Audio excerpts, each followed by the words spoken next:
Ya, Assalamualaikum warahmatullahi wabarakatuh.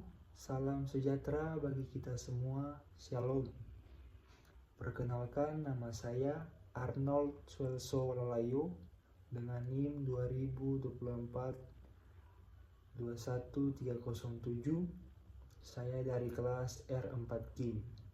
Ya, di sini saya akan menjelaskan tentang materi REVOI dari mata kuliah Hukum Perdata Internasional. Dan berikut materi yang akan saya jelaskan. Penggunaan REVOI dalam HPI. REVOI Seknomvenweisung, yaitu kaidah-kaidah hukum interasing yang menolak REVOI. REVOI Gesamtweisung, yaitu keseluruhan sistem hukum tertentu yang membuktikan atau mendukung kaidah-kaidah HPI dari sistem hukum tersebut yang menerima REVOI atau proses REVOI.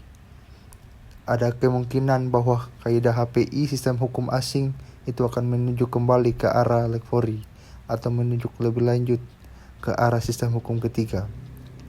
REVOI dapat dibagi dua, yaitu yang pertama, pertunjukan kembali simple REVOI atau remission, dan dua, penunjukan lebih lanjut atau penunjukan lebih jauh transmission atau Revenge Second Degree.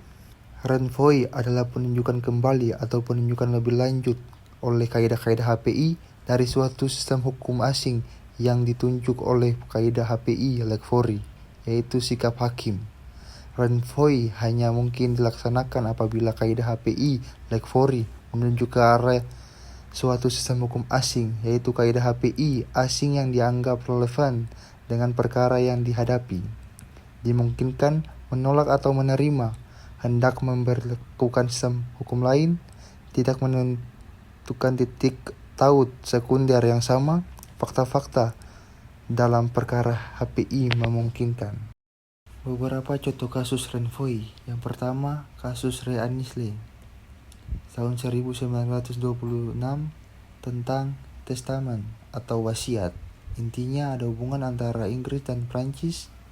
Masalahnya soal testamen atau wasiat yang menyangkut legitime property, yaitu bagian warisan wajib untuk ahli waris tertentu menurut hukum Prancis.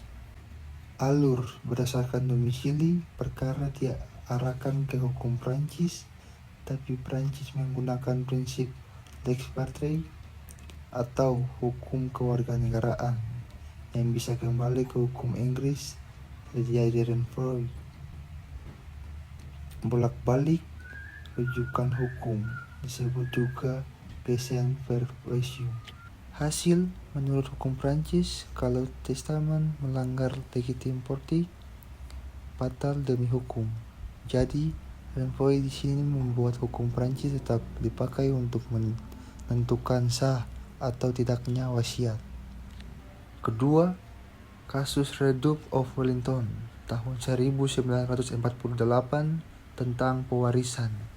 Intinya ada hubungan antara Inggris, yaitu paman, Spanyol, yaitu saudara perempuan. Alur menggunakan lex rei atau hukum tempat harta berada, lex patrie, hukum kewarganegaraan. Hukum Spanyol mengatur bahwa ahli waris tertentu, misalnya saudara perempuan, harus ada. Masalah dalam kasus ini, syarat hukum Spanyol tidak terpenuhi karena tidak ada saudara perempuan yang sesuai. Hasil, akhirnya dipakai hukum Inggris karena hukum Inggris tidak mensyaratkan hal tersebut. Jadi, REVOI di sini berakhir dengan kembali ke hukum Inggris. Kesimpulan sederhana, REVOI terjadi saat ada lempar-lemparan antara sistem hukum negara. Bisa dihasilkan tetap pakai hukum asing, contoh kasus Anisle, kembali ke hukum sendiri, contoh Duke of Wellington. Tujuannya mencari hukum yang paling tepat dan adil untuk menyelesaikan perkara internasional. Iya, sekian dari hasil materi Revoi yang sudah saya jelaskan dan saya presentasikan. Terima kasih. Assalamualaikum warahmatullahi wabarakatuh. Salam sejahtera bagi kita semua. Shalom.